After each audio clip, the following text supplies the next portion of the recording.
नमस्कार, जवाब तो देना होगा। मैं आपके साथ मैं हूं सुशांत सिन्हा और आज सवाल जनता के फैसले का जो 11 मार्च को आना है, लेकिन उसके पहले तमाम एग्जिट पोल 5 में से 4 राज्यों में बीजेपी की जीत या उसकी बढ़त के दावे कर रहे हैं। आज जवाब तो देना होगा में हम आपके सामने रखेंगे पोल ऑफ पोल्स यानी सारे एग्जिट पोल का निचोड़ और करेंगे उसका सबसे बड़ा विश्लेषण।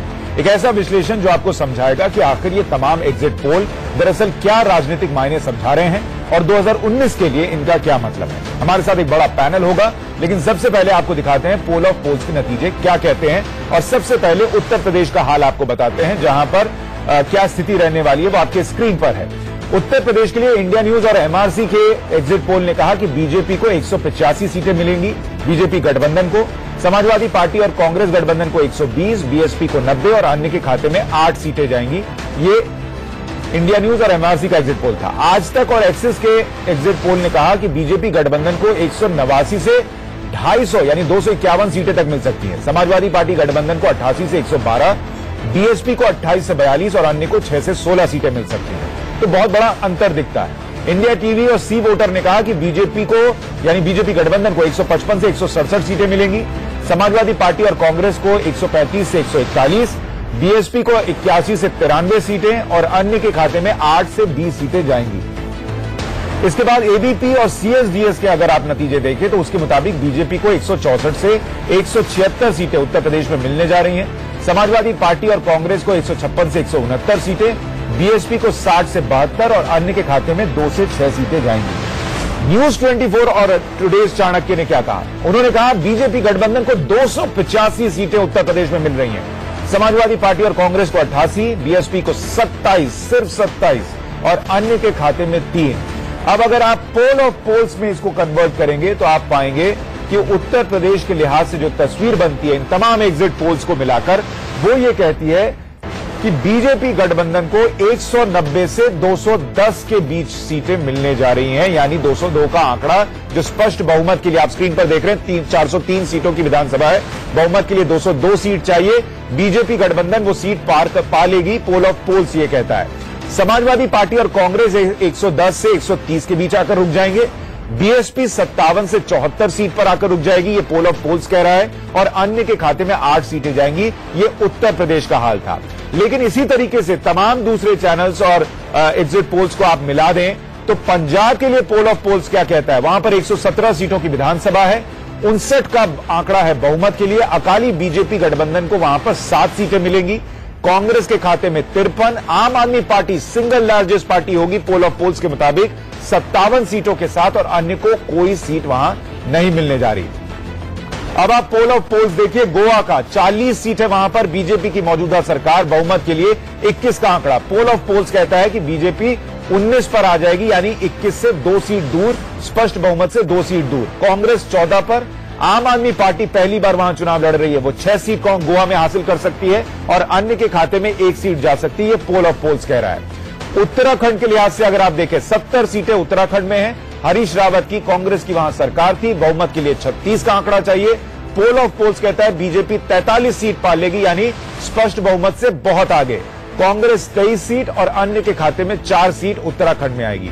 और मणिपुर जो है वहां पर कुल सीट 60 है, बहुमत के लिए 31 का आंकड़ा चाहिए, कांग्रेस वहां पर 20 पर रुकेगी, बीजेपी 28 सीट अगर मणिपुर में हासिल करती है पोल ऑफ पोल्स के मुताबिक तो ये बहुत बड़ी कामयाबी बीजेपी के लिए होगी, क्योंकि मणिपुर एक ऐसा राज्य है जहां बीजेपी का खाता तक नहीं खुलता था और अन्य के खाते में 12 सीटें जाएंगी। तो ये पूरा पोल ऑफ पोल्स के नतीजे हैं जो हम आपके सामने रख रहे हैं, यानी तमाम एग्जिट पोल्स का निचोड़ है ये। अब ऐसे में कुछ सवाल उठते हैं, वो सवाल हम आपके सामने रखें उससे पहले जो रिएक्शंस आए हैं इन एग्जिट पोल्स के बाद वो आपको दिखा देते हैं।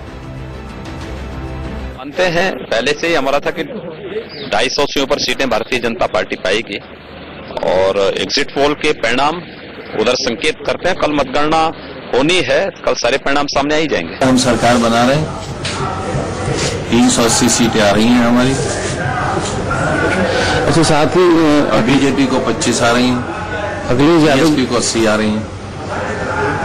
अखिलेश यादव जी ने कहा है कि अगर जरूरत पड़ी तो कुछ नहीं, बसपा से गठबंधन करेंगे। कुछ नहीं, 380 सीटें जब हमारी आ रही हैं और 25 बीजेपी की आ रही हैं तो क्यों काय का गठबंधन करेंगे? क्यों मेरी बात का क्यों यकीन नहीं है? आखिरकार अखिलेश जी को नहीं, मेरी बात का क्यों यकीन नहीं है? बीजेपी की बात का आपको क्यों यकीन है? इसके बारे में यही कह सकता हूं कि ये एग्जिट पोल है। बिहार में भी एग्जिट पोल आया था और उसका परिणाम आपने देखा। हम एंटर पोल की इंतजार कर रहे हैं, एग्जिट की नहीं। और मेरे ख्याल से कल का जो रिजल्ट आएगा वो जनता का जो दिया हुआ फैसला है उसका परिणाम आएगा, वो देखेंगे। तो इन एग्जिट पोल्स के बाद भी तमाम पार्टियों के अपने दावे हैं। आदित्यनाथ कह रहे हैं कि उनकी पार्टी को 300 सीटें आ जाएंगी, बीजेपी के दूसरे नेता भी ऐसा ही कह रहे हैं, और आजम खान कह रहे हैं कि 300 साढ़े 300 से ज्यादा सीटें समाजवादी पार्टी को आ जाएंगी। ज्यादा वक्त नहीं बचा है, कल नतीजे आएंगे। इंडिया न्यूज पर आप सबसे तेज नतीजे सुबह 7 बजे से देख पाएंगे। लेकिन उससे पहले पंजाब में जहां बड़ा उलटफेर हो रहा है, अकाली और बीजेपी गठबंधन वहां पर सिमट रही है और आम आदमी पार्टी एक मेजर प्लेयर के तौर पर वहां पर उभरी है, सिंगल लार्जेस्ट पार्टी हो सकती है। उसको लेकर पंजाब से जो रिएक्शन है वो सब बात है। पंजाब के मामले में तो एग्जिट पोल्स कभी ठीक नहीं रहे। 2007 के चुनाव थे चाहे 2012 के चुनाव थे, दोनों चुनावों में अकाली भाजपा गठबंधन की सरकार एग्जिट पोल्स नहीं बना रहे थे। इसके बावजूद हमारी सरकार बनी। पंजाब के जो एग्जिट पोल्स हुए उनको एग्जीक्यूट करने वाले ग्राउंड पे लोग उतने शायद सीरियस नहीं थे, उतने एक्सपीरियंस नहीं थे, इसलिए शायद इस तरह का फीडबैक आ रहा है। पंजाब में गुज़िश्ता महीने में जो इलेक्शन हुए हैं उसको लेकर कांग्रेस काफी आसमंद है और उसकी दो वजह है। एक तो यह है कि पंजाब के लोग जो मौजूदा सरकार थी अकाली भाजपा की, उनकी नीतियों से, उनके किरदार से, उनके अखलाक से काफी बदजन थे। तो नेता अपनी अपनी राय रखेंगे, लेकिन जो पोल ऑफ पोल्स कहता है उसके मुताबिक बीजेपी को 4 राज्यों में या तो जीत मिल रही है या वो सिंगल लार्जेस्ट पार्टी बनकर उभर रही है। स्पष्ट बहुमत भले ना मिले, लेकिन अब हम कुछ सवाल आपके सामने स्क्रीन पर रख रहे हैं जो एक विश्लेषण के तौर पर हमारी मदद करेंगे कि इस विश्लेषण में हमें किस दिशा में जाना है। सवाल आज हम उठा रहे हैं कि पोल ऑफ पोल्स के नतीजे अगर 4 राज्यों में बीजेपी की जीत या बढ़त दिखा रहे हैं तो क्या ये नोटबंदी पर जनता की मुहर है? क्योंकि नोटबंदी के बाद 5 राज्यों में चुनाव हुए हैं और लोगों ने कहा था, विपक्ष ने कहा था कि मोदी जी का फैसला इतना गलत है कि उनका सुपड़ा साफ हो जाएगा इन 5 राज्यों में। क्या यूपी में अखिलेश यादव को कांग्रेस से गठबंधन का नुकसान हुआ है या फिर परिवार की लड़ाई का नुकसान हुआ है? इसको समझने की कोशिश करेंगे। अगर यूपी में मुद्दे नदारत थे तो क्या कब्रिस्तान और शमशान जैसे मुद्दों ने ध्रुवीकरण कर दिया जिसकी वजह से बीजेपी को वहां पर फायदा हुआ है? अगला सवाल यह कि पंजाब में आम आदमी पार्टी अपनी वजह से जीती है या जीतती दिख रही है या लोगों ने अकाली गठबंधन को हराने के लिए उन्हें जिताया है, एक विकल्प के तौर पर चुना है? क्या आम आदमी पार्टी धीरे धीरे कांग्रेस पार्टी की जगह ले रही है? ये भी ध्यान रखिएगा। दिल्ली हो, गोवा में भी उनका खाता खुल गया है, पंजाब में भी अगर वो कांग्रेस को पीछे धकेल रहे हैं तो क्या वो धीरे धीरे कांग्रेस की जगह ले रहे हैं जहां पर बीजेपी और कांग्रेस में सीधा मुकाबला हुआ करता था? राहुल गांधी के कंधों पर क्या कांग्रेस पार्टी का भविष्य सुरक्षित है? ये सवाल भी उतना लाजमी है क्योंकि एक के बाद एक कांग्रेस पार्टी हार झेल रही है। इस पर बात करने के लिए हमारे साथ कुछ खास मेहमान जुड़ रहे हैं। हमारे साथ सैयद शहनवाज हुसैन है, प्रवक्ता है बीजेपी के, अभय दुबे हैं, प्रवक्ता हैं कांग्रेस के, संजीव मिश्रा हैं समाजवादी पार्टी के प्रवक्ता, हमारे साथ तड़ित प्रकाश जुड़ रहे हैं जो एडिटर हैं एमएलए रिपोर्ट कार्ड यानी एमआरसी, जिसके साथ इंडिया न्यूज ने मिलकर एग्जिट पोल किया है। हमें थोड़ा और समझाएंगे कि ये पोल ऑफ पोल्स जो है वो क्यों ऐसा कह रहा है, जो नतीजे दिख रहे हैं। और अरविंद मोहन हमारे साथ सीनियर जर्नलिस्ट जुड़ रहे हैं। तमाम हम पॉलिटिकल रिएक्शंस लें उससे पहले अरविंद जी, मेरा पहला सवाल सिर्फ आपसे है कि क्या ये जो नतीजे दिख रहे हैं पोल ऑफ पोल्स में, यही 11 को भी रहते हैं, तो नोटबंदी पर क्या ये जनता का फैसला है और उसके बाद विपक्ष को बीजेपी को घेरना छोड़ देना चाहिए? नहीं, एक पहली बात तो यही है कि नोटबंदी अगर मान लीजिए लोगों ने मैंडेट कर दिया तो फिर विपक्ष का काम खत्म नहीं होता है। लेकिन नोटबंदी पे जो चुनाव हुए हैं नोटबंदी के बाद, वो बता रहे हैं कि नोटबंदी बड़ा मुद्दा नहीं है। बॉम्बे में जिस तरह के चुनाव हुए, उड़ीसा में जिस किस्म के चुनाव हुए लोकल बॉडीज के, अगर बॉम्बे ने मुहर लगा दी है तो मुझे लगता है कि बाकी जगह मुहर लगने की कोई बहुत ज्यादा। जब बॉम्बे में हुआ तो लोगों ने, मुंबई में लोगों ने कहा कि चलिए लोकल बॉडी के चुनाव थे, लेकिन उत्तर प्रदेश में, उत्तराखंड में, गोवा में, हर जगह अगर बीजेपी की लहर दिखती है तो फिर इसका मतलब जो विपक्ष बार बार कह रहा था कि पूरा देश परेशान हो गया, पूरा देश नोटबंदी से त्रस्त था, वैसी स्थिति नहीं थी। नहीं, बॉम्बे का मतलब खाली म्यूनिसिपैलिटी नहीं है, बॉम्बे का मतलब देश की आर्थिक राजधानी है, तो इसलिए बॉम्बे का माहौल काफी महत्वपूर्ण है। और मुद्दा मेरे हिसाब से यूपी में था, एक नंबर मुद्दा नहीं होगा, काफी नीचे है, कई इलाकों में कुछ कम्युनिटीज का है, कुछ इलाके का है, उन जगहों पे उसका ज्यादा होगा, बाकी जगह कम है। और उसकी एक वजह ये भी हो सकती है कि पैसे का बड़ा लेन देन हमारा ग्रामीण समाज अभी भी बहुत ज्यादा बड़ी मात्रा में नहीं करता। जिनका बिजनेस व्यापार है उनको पाला पड़ता है और उन्होंने किसी तरह मैनेज किया, हमने देखा सब जगह। तो वो एक नंबर मुद्दा नहीं हो सकता, कुछ ग्रुप्स के लिए हो सकता है, कुछ इलाके के लिए हो सकता है, पूरे प्रदेश के लिए और पूरे चुनाव के लिए वो ठीक है। शहनवाज हुसैन साहब, ये नतीजे जो दिख रहे हैं इसमें आप कोई हेरफेर देखते हैं या नहीं देखते हैं, और क्या ये नोटबंदी पर वर्डिक्ट माना जाएगा, फैसला माना जाएगा?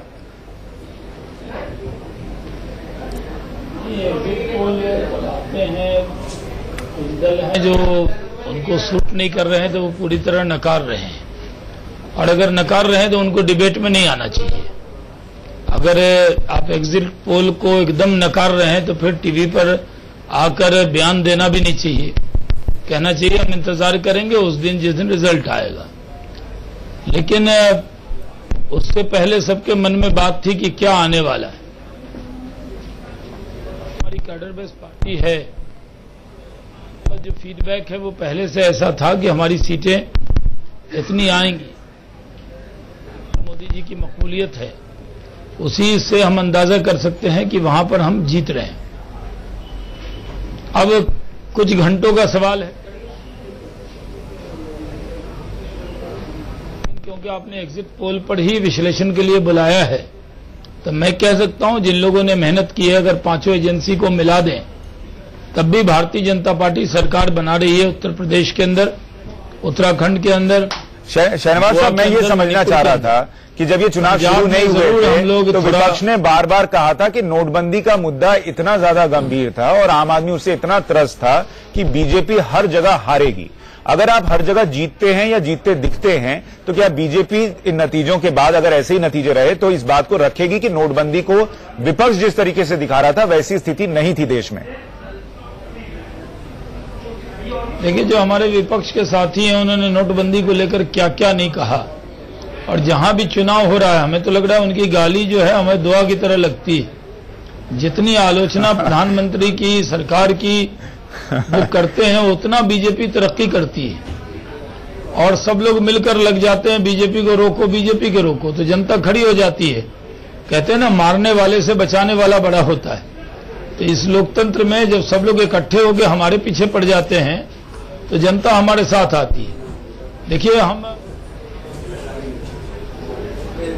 कोई राजनीतिक पंडित कह दें कि वो सिर्फ कॉरपोरेशन का चुनाव है, वो नहीं है। अरविंद जी ने सही कहा, वो चुनाव बहुत मतलब का चुनाव है।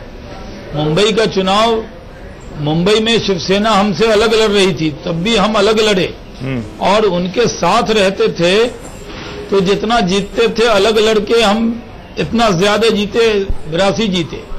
ठीक है।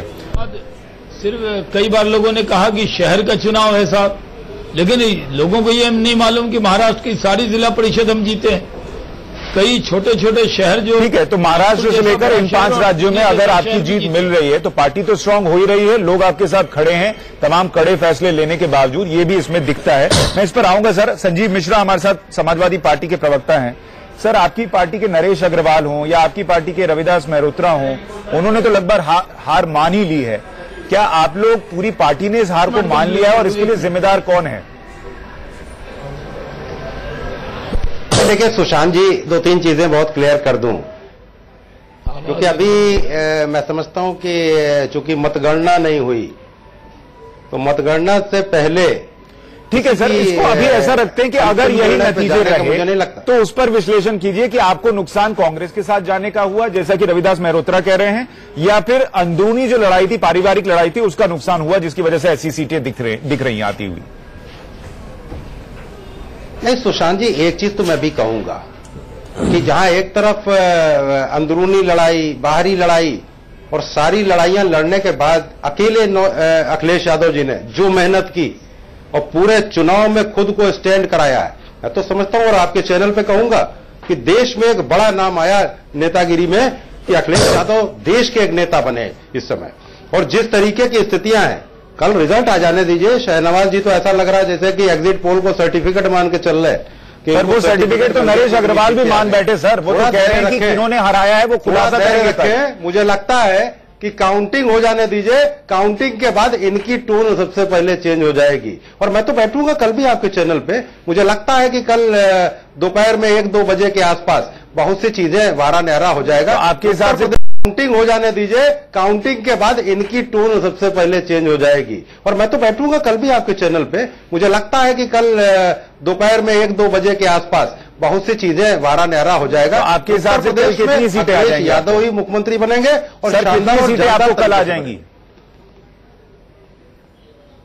अब कितनी सीटें आ जाएंगी मैं कोई भविष्यवक्ता नहीं हूं, लेकिन सरकार बहुमत की हम ही बना रहे हैं। सर आप भविष्य नहीं बना सकते, हमने साइंस लगाकर ये चीज निकाली है, तो कम से कम हम पे थोड़ी देर के लिए विश्वास कर लीजिए जब तक नतीजे नहीं आते। अच्छा कौन सा सुशांत जी, अच्छा एक चीज मैं आपसे पूछ लूं, सुशांत जी एक चीज मैं आपसे पूछ लूं, ठीक है, एग्जिट पोल पर अगर आप इतना ही यकीन रखते हैं तो एग्जिट पोल का असली तरीका तो यही है ना कि जो वोटर वोट देकर के बाहर निकलता है हम उससे पूछते हैं। कह दीजिए कि हम एग्जिट पोल सर हमारे साथ तड़ित प्रकाश जी हैं, टीवी पर छोड़िए इंडिया न्यूज ने एग्जिट पोल किया, थोड़ा सा दर्शकों के लिए एग्जिट पोल का साइंस भी बता दीजिए ताकि ऐसा न लगे कि लोग निकले पूछे और फिर हमने उसको रख दिया। जो ज्ञानशील एकता वाला दल था, संजीव जी सुन लीजिए, तड़ित बता रहे हैं, अब स्थितियां चेंज हो गई। संजीव जी सुन लीजिए, जिन्होंने एग्जिट पोल किया है, बोलोगे तो कैसे काम चलेगा? संजीव जी जिन्होंने एग्जिट पोल किया उनसे सुन लीजिए कि सिर्फ ऐसा नहीं है कि जो लोग पूछ के निकले पूछ लिया और हो गया काम, इतना आसान नहीं होता। 18,000 का सैंपल था तड़ित, वही मैं पूछ रहा हूं ना सुशांत जी, यही तो मैंने आपसे बात रखी। ठीक है, तो वो तड़ित बता रहे हैं जिन्होंने एग्जिट पोल किया है। सुशांत देखिए होता क्या है कि जैसे उत्तर प्रदेश राज्य की बात करें, 403 सीटें हैं, बहुत बड़ा राज्य है, बहुत सारे बड़ा एरिया है, हर विधानसभा में अमूमन आप देखिए 3 से 4 लाख वोटर हैं, उसमें से 60% पोलिंग होती है, यानी 2-2.25 लाख वोट हर सीट पे कहीं ना कहीं डला होगा। एग्जिट पोल में इतना संभव नहीं है कि हर वोटर को आप ट्रैक कर पाए। आप जैसे घर में भी देखते हैं, माँ चावल पकाती हैं तो हम हर चावल को नहीं चेक करते कि पका या नहीं पका। आप एक चावल उठाते हैं, उसमें देखते हैं अच्छा पक गया तो बाकी की भी स्थिति यही होगी। एग्जिट पोल में हुबहू चावल जैसी स्थिति नहीं होती, लेकिन एग्जिट पोल में हम क्या करते हैं कि पहले हम सीटें सेलेक्ट करते हैं। सीटों में क्या है, 403 में कितनी सीटों पर हम जा सकते हैं जो हमारे लिए संभव है इतने कम वक्त में।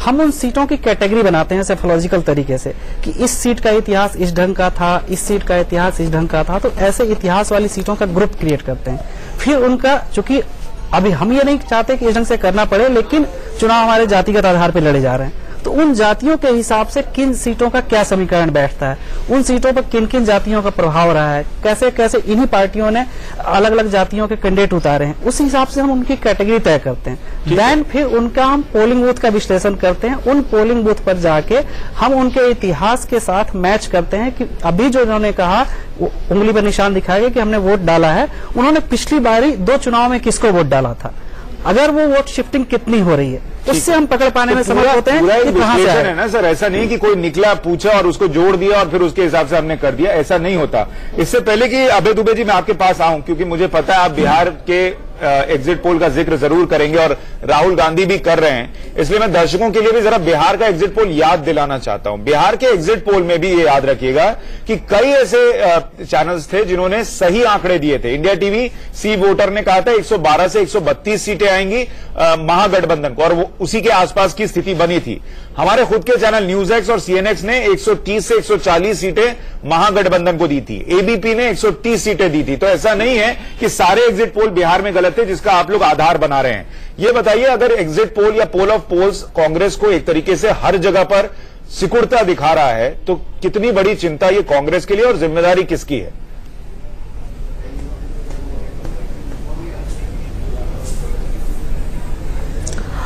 देखिए सुशांत जी, पहली बात तो ये मैं बताऊं कि जो एग्जिट पोल है अपने आप में आप देख लीजिए, सारे जितने एग्जिट पोल हैं, जैसे चाणक्य बीजेपी को 285 बताता है तो एबीपी 176, 109 सीटों का अंतर है।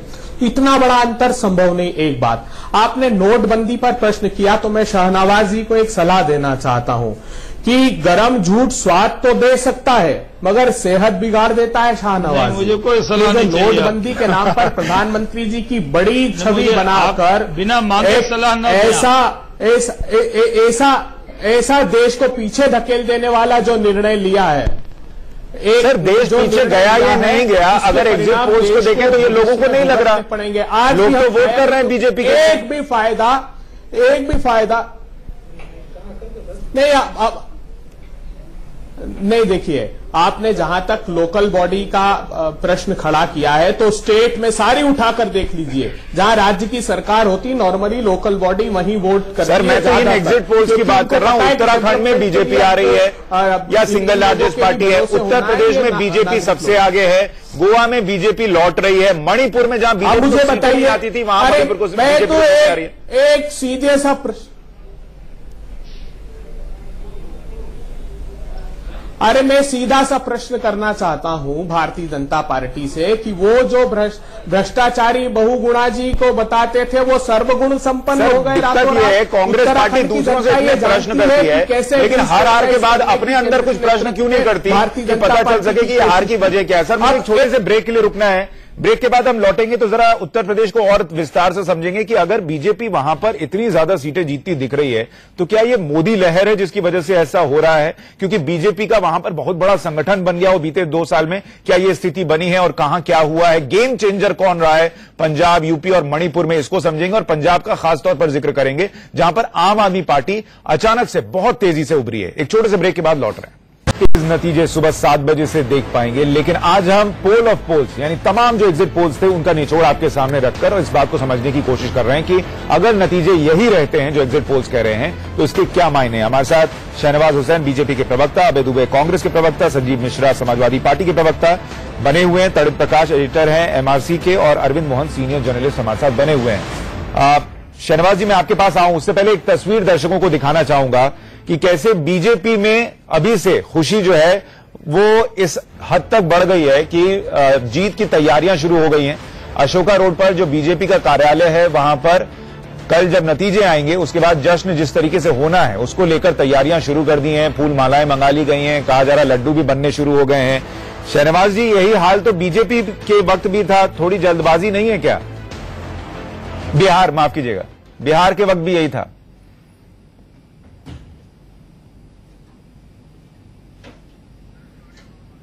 कल टीवी डिबेट होंगे तो सब लोग यहीं पर पार्टी के नेता रहेंगे और यहीं से टीवी डिबेट के लिए कैबिन बनते हैं। उसके बाद हमने महाराष्ट्र के वक्त भी किया था, झारखंड के वक्त भी किया था। एक चुनाव हम बिहार में पिछड़ गए हैं।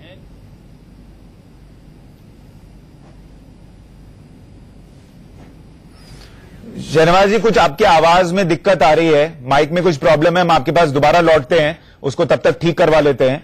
अरविंद मोहन जी, ये जो पंजाब, मणिपुर और यूपी अगर नतीजे ऐसे ही रहते हैं तो बीजेपी के लिए मणिपुर और यूपी में एक बहुत बड़ा उलटफेर है और वो आगे बढ़ रही है, और पंजाब में आम आदमी पार्टी बहुत बड़ा उलटफेर कर रही है। इन तीनों राज्यों के हिसाब से अगर नतीजे ऐसे ही रहते हैं तो गेम चेंजर क्या रहा है?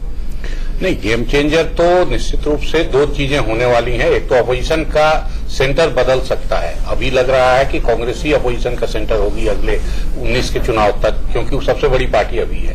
लेकिन अगर अरविंद केजरीवाल जीत जाते हैं पंजाब तो फिर गुजरात पे वो हमला करेंगे, गोवा अभी में अगर उनका खाता खुलता है, और अगर गुजरात भी खुदा न खास्ता वो जीते तो फिर निश्चित रूप से वो अपोजिशन का नेता मोदी के पैरेलल खड़ा होने। तो हम जो शुरू में कह रहे थे कि धीरे धीरे कांग्रेस की जगह ले रहे हैं आम आदमी पार्टी, वो आपको दिख रहा है कि ये हो सकता है अगर ये नतीजे अभी इसी लाइन पे गए तब। ठीक है अभय जी।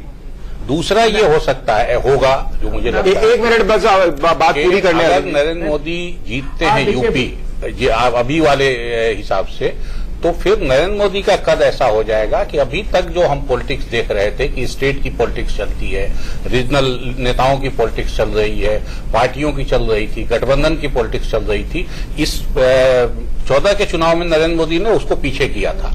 लेकिन इसके बाद की पॉलिटिक्स जो होगी वो सिर्फ नरेंद्र मोदी की ही पॉलिटिक्स रह जाएगी। वो एक इंजन की तरह सब कुछ खींचेंगे और फिर सारे लोग। ये जो यूपी में दिख रहा है सर, क्या ये मोदी वेव है या कुछ और है, या कि ध्रुवीकरण हुआ वहां? ये नतीजे पहले आए, अगर ये नतीजे रहते हैं सर तो निश्चित रूप से ये, क्योंकि पार्टी जिस पोजीशन में थी अभी तक, कोई संगठन नहीं, कोई सोशल ग्रुप उस किस्म का नहीं, और अगर एक पुराने बेस को हम माने कि व्यापारी वर्ग उसके साथ रहा करता था, तो इस बार व्यापारी वर्ग से भी नाराजगी की खबरें थी नोटबंदी। अभय दुबे जी, आप कुछ जोड़ना चाह रहे हैं?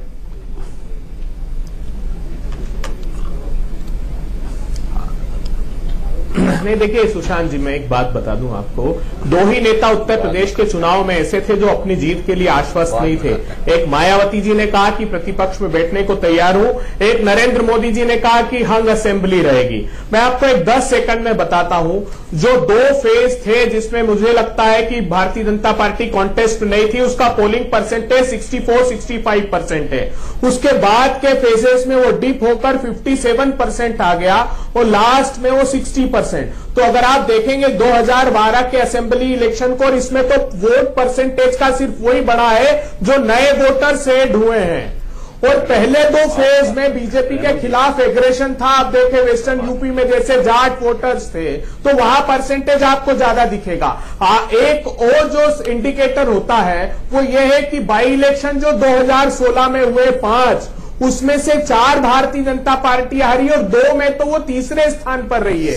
तो अगर स्पान कम होता है सरकार का और बाई इलेक्शन होते हैं तो एग्जिस्टिंग गवर्नमेंट बाई इलेक्शन हारती है, लेकिन अखिलेश यादव, एसपी और कांग्रेस अगर मिलकर जीते हैं तो ये संकेत है कि परिस्थितियां ऐसी ही रहने वाली है। आप जो ये एग्जिट पोल्स आ रहे हैं इनको मानने के लिए तैयार नहीं है। बात पंजाब का है, बात आपकी समझ गया। बाबू कतई जीतने वाले नहीं है, ये बहाना बाबू जो है दिल्ली के।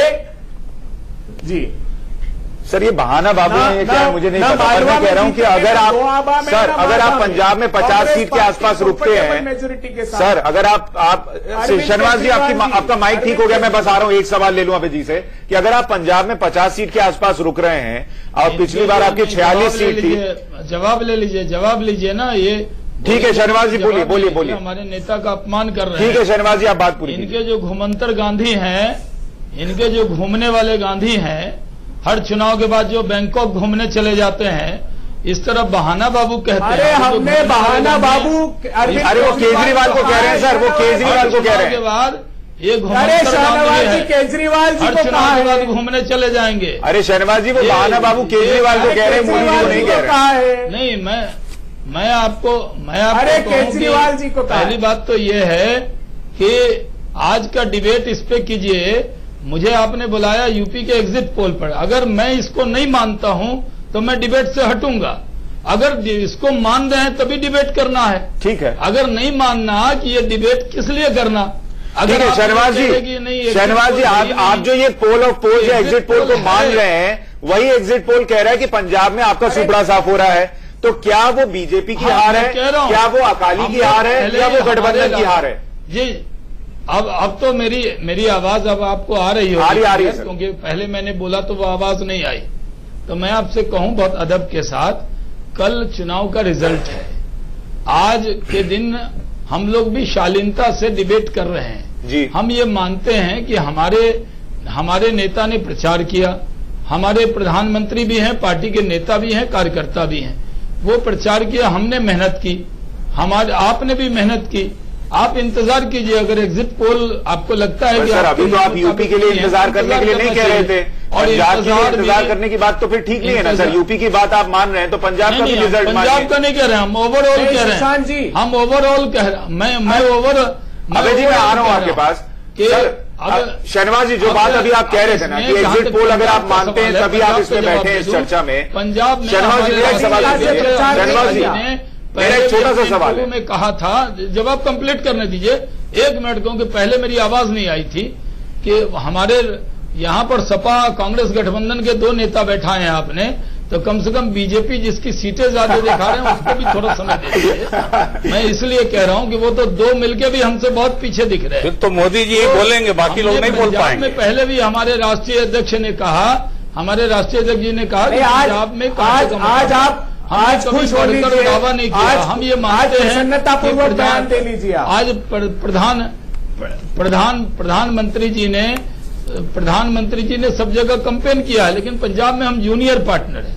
पंजाब के अंदर हम मैं आपसे यही पूछना चाह रहा था सर, और वो नतीजे पंजाब के अंदर पिछली बार आपकी 12 सीट थी नतीजे सर, पिछली बार आपकी 12 सीट थी और अकालियों की 56 सीट थी। अगर गठबंधन हारता है आपका तो जिम्मेदारी क्या अकाली की ज्यादा होगी और बीजेपी की कम, क्योंकि आप वहां पर छोटे पार्टनर थे? देखिए, अगर हारेंगे तो हम भी जिम्मेदारी लेंगे, पर किसकी ज्यादा होगी?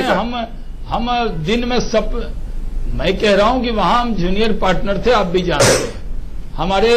हमने वहां दिक्कत थी। चुनाव आम आदमी पार्टी और कांग्रेस पार्टी और अकाली बीजेपी के बीच में त्रिकोणा था। अभी किस आप मानेंगे पंजाब को ड्रग्स के हवाले कर दिया अकाली दल और भारतीय जनता पार्टी ने, ये स्वीकार करेंगे जिसके लिए वहां नकार दिया गया आपको? ये क्या कहा, किन्होंने पूछा? अभय दुबे जी पूछ रहे हैं आपसे। आपने? अच्छा, दुबे जी पूछ रहे हैं। हम दुबे जी आजकल एंकर की भूमिका में कभी सलाह देते हैं, कभी सवाल पूछते हैं। तो मैं समझा, आज जितने चैनल पे जाइए दो एंकर बैठे हैं, मैंने समझा यहां भी हमसे सवाल पूछ रहे हैं। दुबे जी, आपको जवाब देना है कि इतना अखिलेश यादव की साइकिल पर बैठ गए, क्यों साइकिल पंचर हो गई? हमसे सवाल तो तब होता जब आप जीत रहे होते। आप कांग्रेस का हाथ जिसके सर पे देंगे वही गायब हो जाएगा। प्रशस्त मार गए। तो दिक्कत यह है, कह रहे हैं कल तक आप लड्डू बांट लीजिए, पटाखे फोड़ लीजिए, कल तक का अवसर है। कल हम आमंत्रित करेंगे, आप आइएगा उत्तर प्रदेश के प्रशस्त मार्ग पर प्रगति के। अच्छा, अभय दुबे जी, एक चीज बता दीजिए। अभय दुबे जी, कल अगर कांग्रेस पार्टी का वही हाल होता है जो एग्जिट पोल्स में दिख रहा है, क्या हम लोग कुछ सवाल राहुल गांधी से भी पूछेंगे? आसाम में आपसे सत्ता छीनी, अभी उत्तराखंड में छीनेंगे। कांग्रेस मुक्त भारत की तरफ देश बढ़ रहा है, फिर भी लड्डू आपको जरूर खिलाएंगे। हम लोग फराग दिल हैं, इतने छोटे मन के नहीं है। अभय दुबे जी, कुछ सवाल राहुल गांधी से भी पूछेंगे क्या? बरतानिया हुकूमत ने भी यही ख्वाब देखा था। नहीं है, जरूर लड्डू खिलाएंगे। अभय दुबे जी, कुछ सवाल राहुल गांधी से भी पूछेंगे क्या? यही मुद्दा उठाया था कांग्रेस मुक्त भारत का। उठ तो गया, पूरे देश से कांग्रेस मुक्त हो रहा है। आपने बार-बार कहा कि राहुल गांधी जी का नेतृत्व है, ये हमको कांग्रेस पार्टी को निर्धारित करना है कि हमारा नेतृत्व आखिर कौन होगा, कौन अग्रणी भूमिका ले सकता है इस देश का प्रशस्त मार्ग करने के लिए। अरे दुबे जी, अगर आप भी नेता बन जाएंगे राहुल जी की जगह पे, ज्यादा बढ़िया कांग्रेस चलाएंगे। देश को एक प्रशस्त मार्ग दिया है। अच्छा, हम जानते हैं, अगर आपको भी नेता बना दे, तो राहुल जी तो बढ़िया ही। राहुल जी तो कलेक्टिव लीडरशिप में विश्वास करते हैं, वो मोदी जी की तरह विश्वास नहीं करते। मैं आप दोनों मेहमानों से रिक्वेस्ट करूं, थोड़ा सा दूसरे मेहमानों पर भी जाने दीजिए। भी नहीं किया एक भी। संजीव मिश्रा जी, तो वो संजीव मिश्रा जी, कल आपकी पार्टी के रविदास मेहरोत्रा सीनियर लीडर हैं, कैबिनेट मंत्री हैं, उन्होंने कह दिया कि गठबंधन होना ही नहीं चाहिए था। नतीजे आने के पहले उन्होंने कह दिया कि गठबंधन से हमको नुकसान हुआ है कांग्रेस से। क्या इस वक्त संजीव मिश्रा को निजी तौर पर यह लगता है कि अगर नतीजे यही रहे तो ये कांग्रेस पार्टी की वजह से सपा को नुकसान हुआ है? निजी पूछ रहा हूं सर, पार्टी की राय मत दीजिए।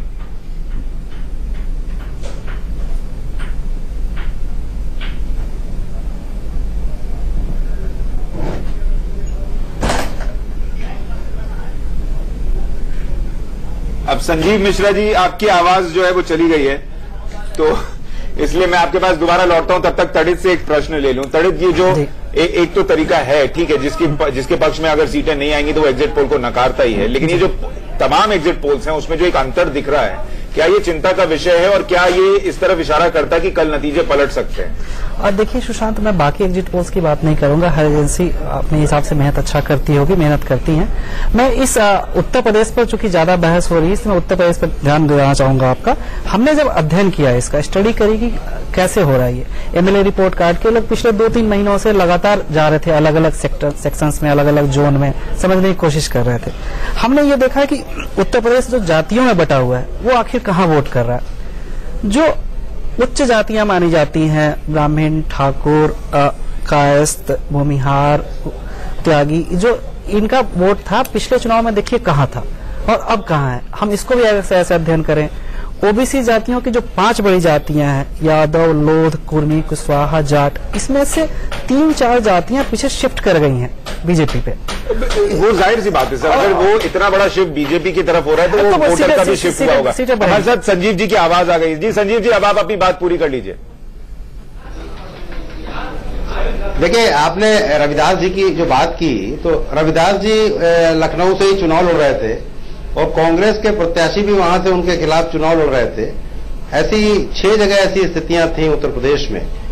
हाँ, ये जरूर था कि जब नाम वापस लेने का समय होता है उस समय तक ये निर्णय नहीं हो पाया था। बाद में कांग्रेस ने जरूर अपने प्रत्याशी का नाम वापस लेने की बात की, लेकिन चूंकि बैलेट पेपर पे तो उनका उनको भूल जाइए सर, मैं तो आपकी निजी राय पूछ रहा हूँ।